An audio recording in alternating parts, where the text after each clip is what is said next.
No matter who you are or where you live, if your passion is hunting, then make your dreams come true.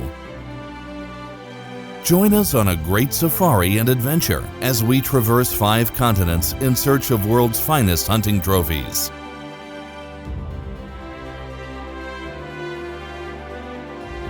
Join the best professional hunters in the world in search for the best trophy animals.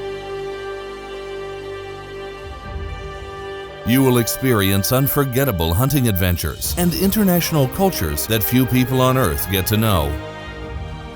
Share the thrill of the ultimate challenge to promote the sustained use of world's greatest renewable resources, wildlife conservation, and fair chase hunting.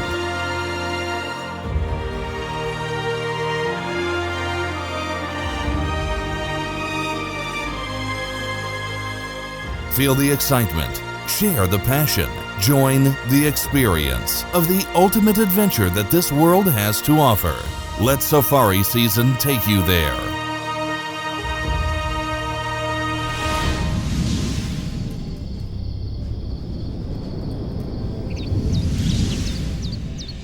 On today's episode of Safari Season, we would accompany our highly respected and former president of Safari Club, the bowhunter Gary Bogner. An exceptional erudite, a person of faith, and a hunter by heart. At the very beginning of the world, the Creator, while creating the seas, continents, and distributing the rivers, lakes, and forests throughout the earth, took aside the best pieces for himself, and after he ended his heavenly weekly program, he placed all the selected parts at one place. There were high mountains with crystal clear lakes, golden sands disappearing in the azure sea. And in order not to feel lonely, he inhabited the surrounding lands with handsome, talented craftsmen, whom he revealed the secret of metal processing and showed them how to extract gold. These were the lands of the ancient Thracians, the destination of today's mountainous hunt in Bulgaria. We would be hunting roebucks and ibexes in the Balkan way that the ancient Thracians and Bulgarians did, with bow and arrow. This is a worthy successor of the hunting traditions that was twice president of the large hunting organization worldwide, Safari Club International, and it's one of the most prominent wildlife protectors.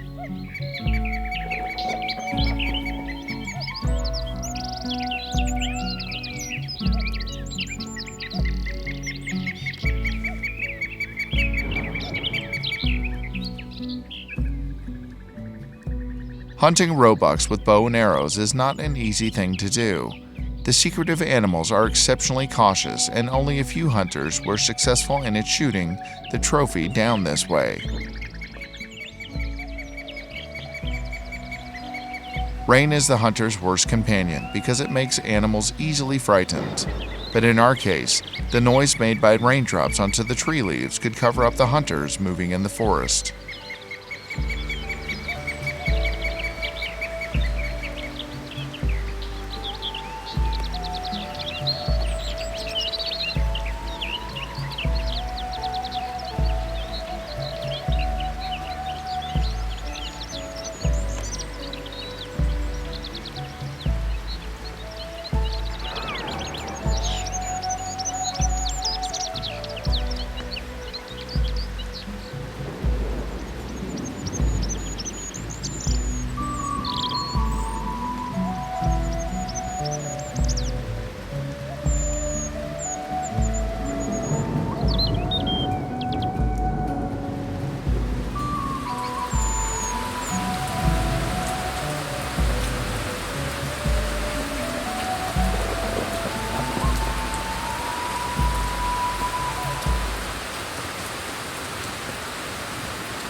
This is hunting. Sometimes you get only one chance, and should you miss it, you'll be left with empty hands. Nevertheless, to the real hunter, the outcome is not important. What matters is the very experience, the thrill of meeting wild inhabitants.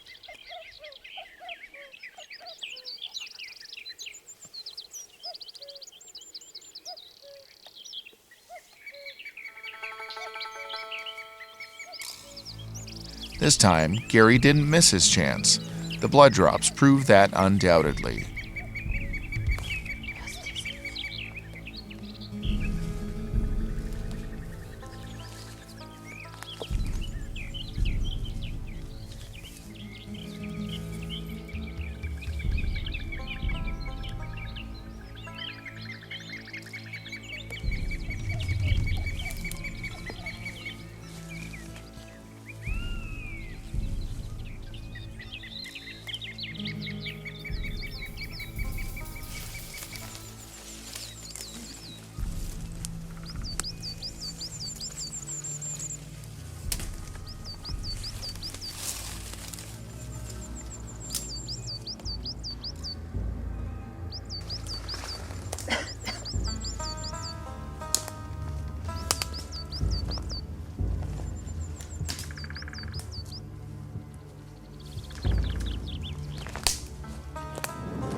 Gary was lucky enough to stalk and even hit a roebuck, but should the hunter and his hunting guide not find it rapidly, the chances were to be washed away by the first drops of the approaching downpour.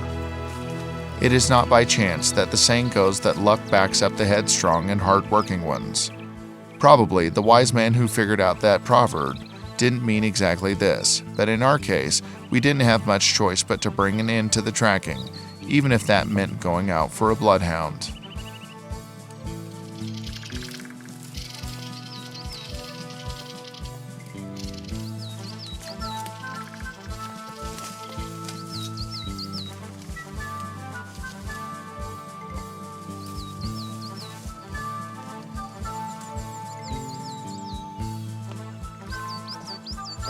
This is a lot of blood, he said. Is what? Lot of blood. Oh, yeah. I agree.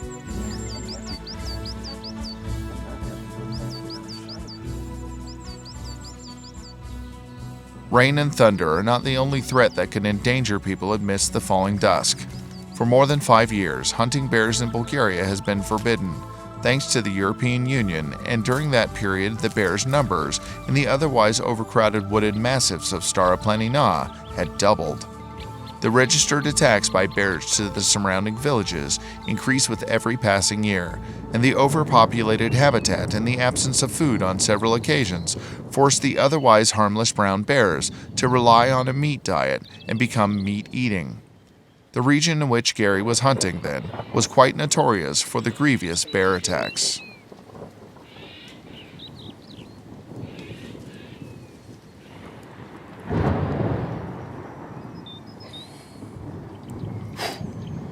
Big.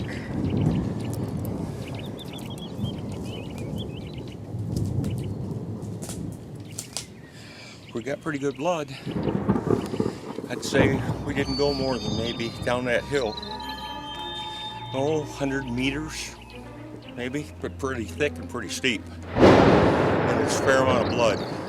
And the last blood's at a little teeny pond. And the guide knows that pond. So now we're going to give a call back to the lodge and see if a couple of guys can come out and give us a hand, because it's been thundering and we're afraid rain's coming. And I agree with the guide. There's enough blood. It looks like it's hit pretty solid, even if it's hit on the leg, like he thinks it is, but he's not sure. He's standing right in line with a bush. And time's going to tell. Time's going to tell. Hopefully we'll know before this evening is over. Cross my fingers.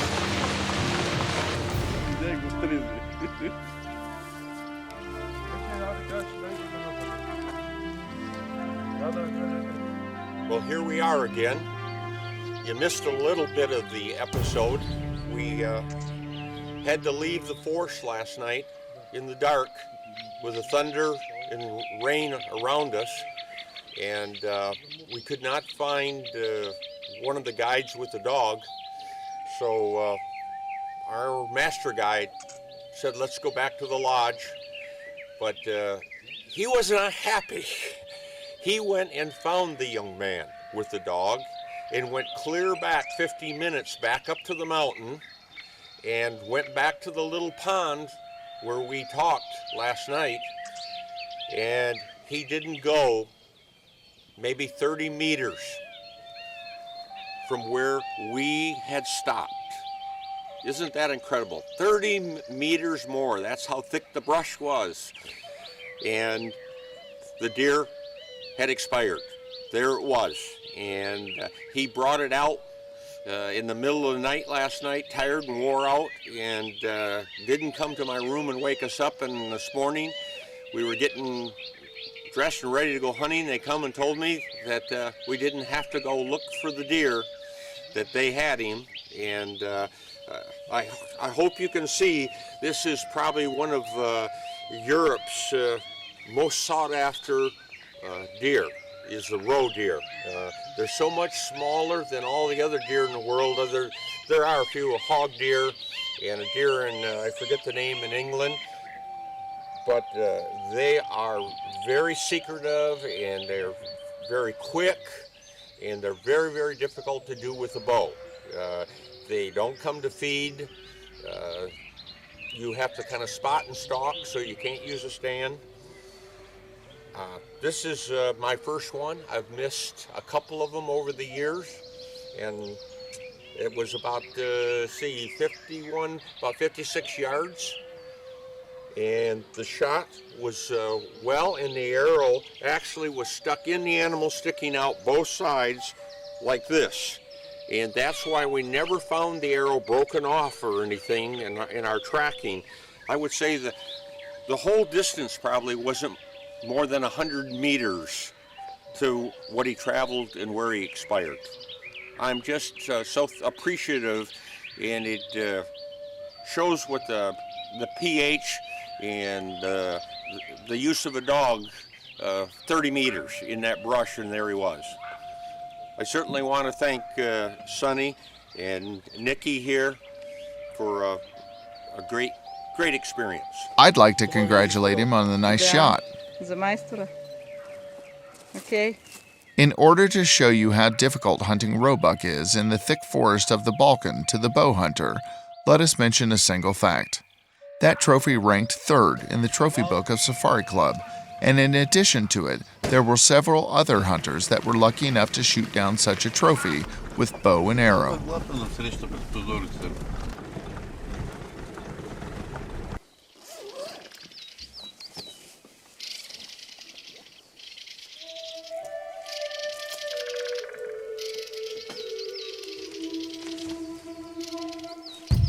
Gary's next possible goal would be a huge wild boar or a deer.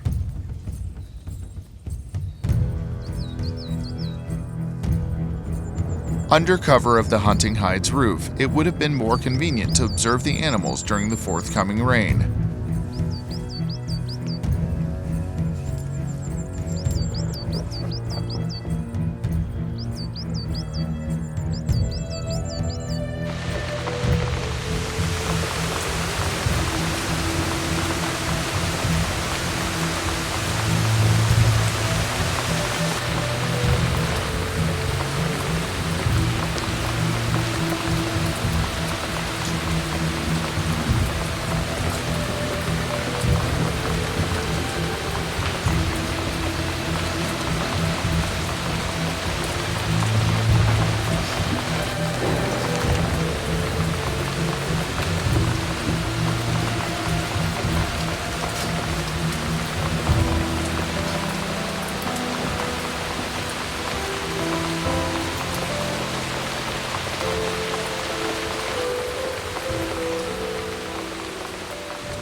The only animal that dared coming out while it was raining was a minor wild piglet that could be of no interest to the hunter. Hence, during the temporary calmness, Gary and the hunting guide decided to change the hunting hide.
The old boar Gary was waiting for didn't appear at the new hunting hide once again. Hence, the hunter decided to let the young piglets eat calmly the sweet corn while he was about to celebrate the bad weather with a glass of red wine nearby at the fireplace in the lodgings. And true H. Okay, that's 12, that's 13. My first roe deer, and I got it in Bulgaria, and it SCI scores 49 and 3/8, and it was an exciting hunt. Let us leave for a while Gary's hunt in Bulgaria and go just southwards to Turkey to see whether it is possible for a bow hunter to approach close enough a Bezoar Ibex. The reason for leaving Bulgaria in order to hunt that ibex is that in Bulgaria that species got extinct hundreds of years ago. Hence, the only close place to our destination of today is located in the Taurus Mountains in Turkey.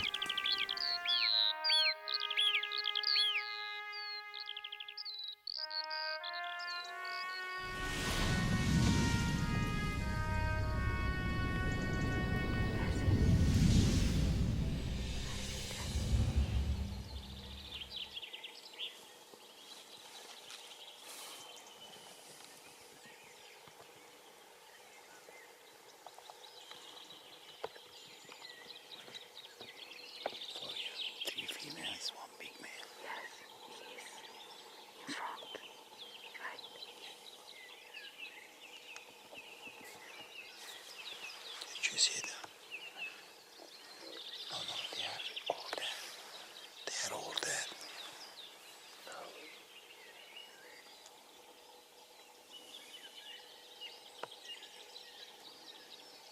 Another small one. Another small one. They are in the same place.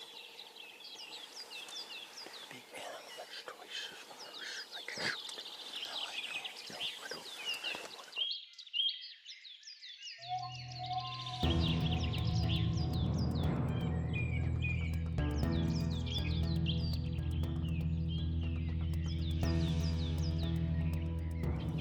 How big do you think he is? 150. Maybe 120, but more less. Yes. Less 120.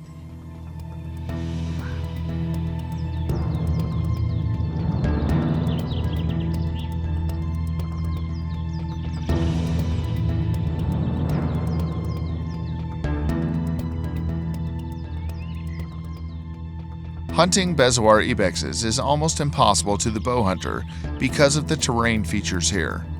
From the Taurus Mountain in the Mediterranean region, where we are now, to the Merkin Mountains in eastern Anatolia, as far as to the Kashgar Mountains in the Black Seaside area, the region inhabited by the Bezoar Ibex stretches.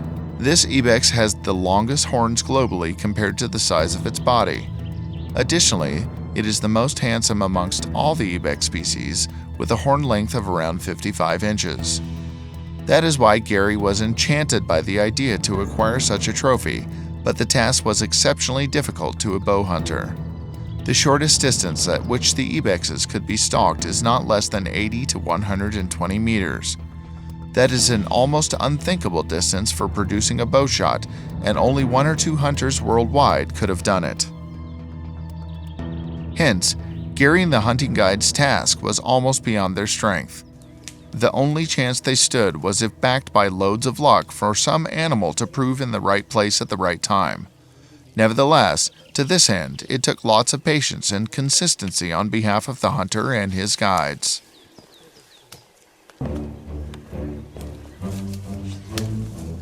Now it is the right time to get to know the rich hunting history of the American hunter. Gary Bogner is the emblematic name in the bow hunter's world. Two-time president of the Safari Club International, he has been for more than 50 years an international ambassador of bow hunters worldwide. He boasts with almost all possible awards for his achievements in hunting and his efforts in the area of species preservation. Now he is here to make sure with his own eyes of the real results achieved by the local hunting organization in conserving the ibexes, thanks to the money coming from the shooting licenses. Wait. If you go a little up, no problem. Only down. If it goes this way, come 100 feet.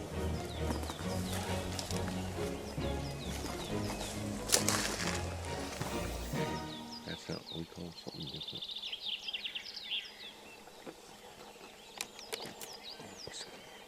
He ran. Du ligger det elbow. Don't move. It's no good as well. How is out? How is he out? How much? Very nice one. 110 maybe more. Bättre nu.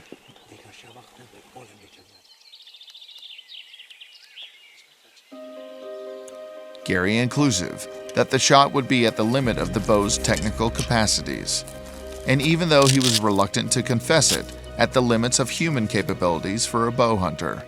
Hence, Gary decided to check the precision of his bow at 50 and 70 meters.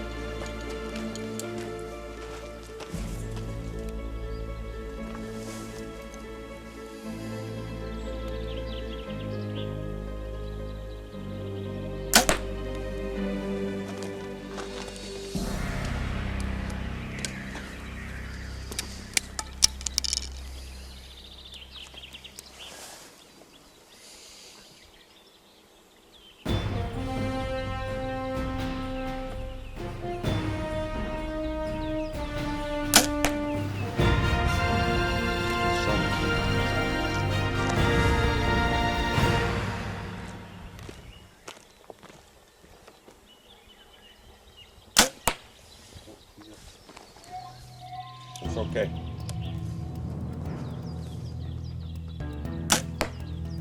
Okay. I cannot, I'm telling you right now, if that's where the animals are staying. You know, for example, like that, not first here, second here, near there. We can try to get closer. Yes, but I cannot climb up in that rock face. Yeah? No, just I can see that ridge. I call that a ridge. Like It's a this, finger. maybe left side, you know. In the Not trees up, there? After the cliff, to the left. Yeah. I have 60-meter pin. I heard you shot one animal 90 meters. Yes. I heard when you was a young. I shot the Marco Polo at about 60 meters. I shot a stone sheep at 90 meters. I shot a doll sheep at 70 meters. I shot a elk at 80 meters. Good size for wow. You know, Good matter. that's when I was young. Yeah. Young man. Like it. Young man.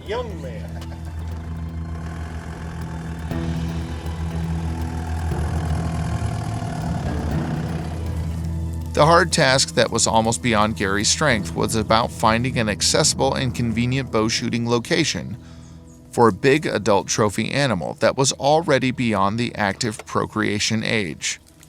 That trophy would be his prize for the numerous hours invested in attempts to prove the hundreds of government clerks the benefits provided by the hunting community.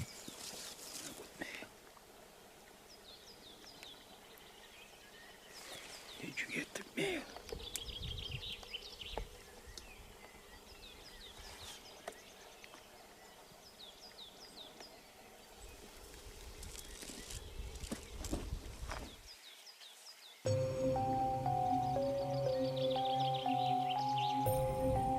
Yeah, I can see him. Just behind the right. Why he's white? Yeah. Why he's white? Yes, he's white. But why? Because male. Okay. Male. That's Gary's one.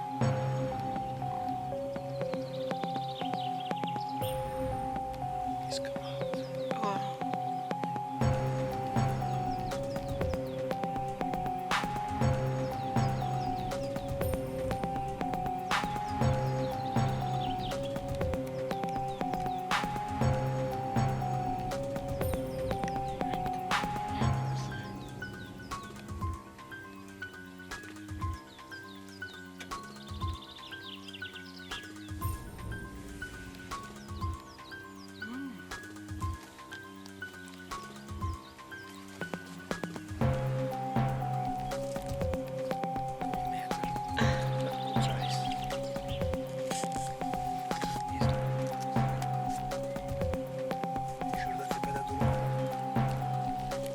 how we can get there?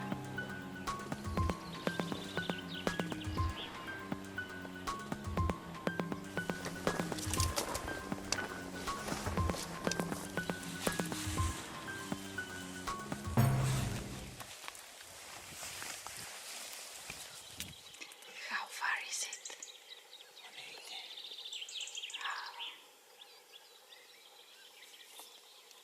They come out behind the bushes. Yes, I can see him. Wonderful.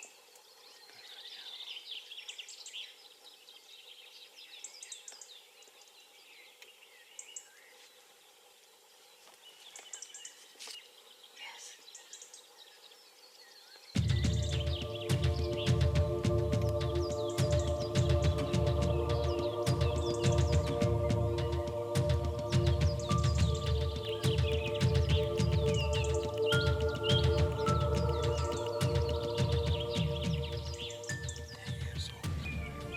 Great.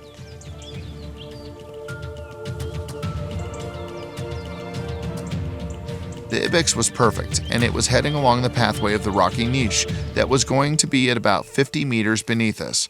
Should Gary be lucky, this is the time to show it.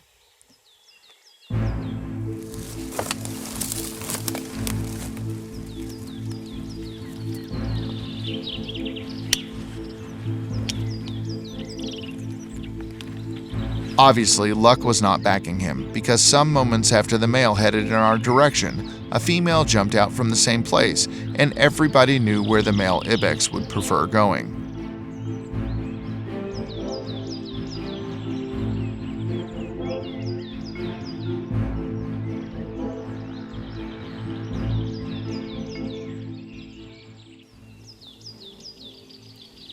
"165 meters to the tree behind it. That was too far for a bow shot, but if Gary were a simple carbine hunter, it would have proven to be a piece of cake.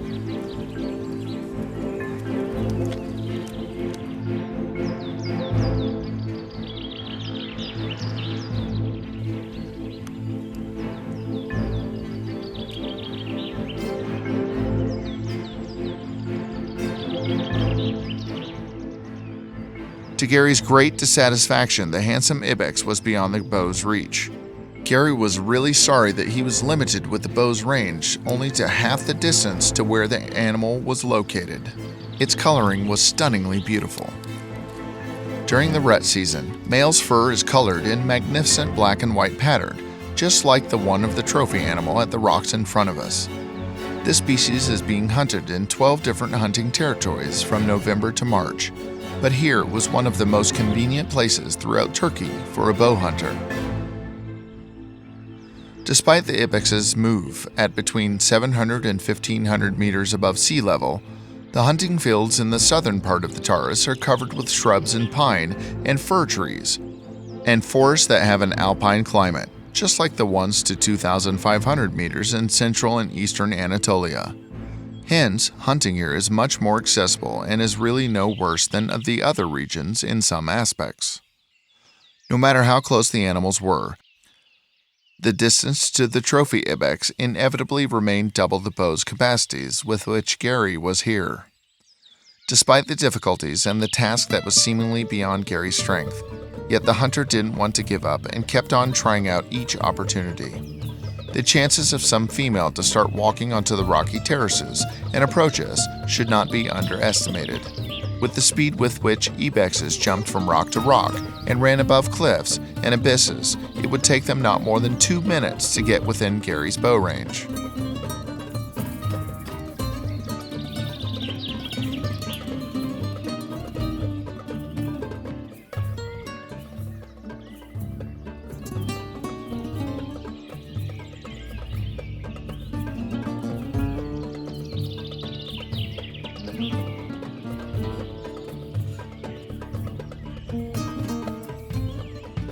This hunting required as much physical preparation as psychic stability and patience. It was only up to Gary to wait for his stellar moment, but we will see that in the next episode.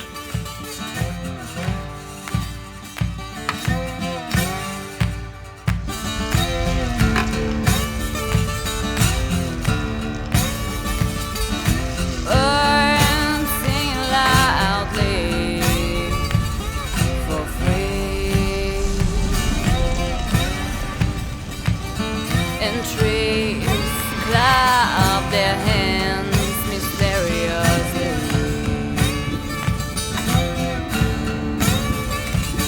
It's time again for safari. Let me be your company.